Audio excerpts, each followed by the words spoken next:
ಪ್ರಧಾನಿ ನರೇಂದ್ರ ಮೋದಿ ಅವರು ತಮ್ಮ 5 ರಾಷ್ಟ್ರಗಳ ಪ್ರವಾಸದ ಭಾಗವಾಗಿ ನಾರ್ವೆಯ ಓಸ್ಲೋಗೆ ಇಂದು ಆಗಮಿಸಿದ್ದಾರೆ. 43 ವರ್ಷಗಳಲ್ಲಿ ಭಾರತೀಯ ಪ್ರಧಾನಿಯೊಬ್ಬರು ನಾರ್ವೆಗೆ ನೀಡಿರುವ ಮೊದಲ ಭೇಟಿ ಇದಾಗಿದೆ. ನಾರ್ವೆ ಪ್ರಧಾನಿ ಜೋನಸ್ ಗಹರ್ ಸ್ಟರ್ ಸೇರಿದಂತೆ ಅಲ್ಲಿಯ ವಿವಿಧ ಗಣ್ಯರು ಪ್ರಧಾನಿ ನರೇಂದ್ರ ಮೋದಿ ಅವರನ್ನು ವಿಮಾನ ನಿಲ್ದಾಣದಲ್ಲಿ ಆತ್ಮೀಯವಾಗಿ ಬರಮಾಡಿಕೊಂಡರು. प्रधानमंत्री मोदी पहले भारतीय प्रधानमंत्री हैं। यात्रा के दौरान प्रधानमंत्री मोदी तीसरे भारत नॉर्डिक शिखर सम्मेलन और द्विपक्षीय बैठक ಬಳಿಕ ಪ್ರಧಾನಿ ಅವರಿಗೆ ನಾರ್ವೆಯ ಅನಿವಾಸಿ ಭಾರತೀಯರು ಸಾಂಪ್ರದಾಯಿಕ ವೇಷಭೂಷಣ ತೊಟ್ಟು ಅದ್ದೂರಿ ಸ್ವಾಗತ ಕೋರಿದರು.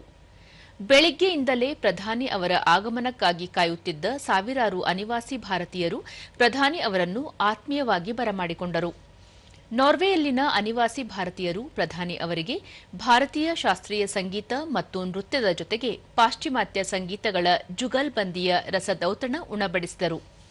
ಬಳಿಕ ಪ್ರಧಾನಿ ಕಲಾವಿದ ಮಕ್ಕಳ ಜೊತೆ ಸಂವಾದ ನಡೆಸಿದರು.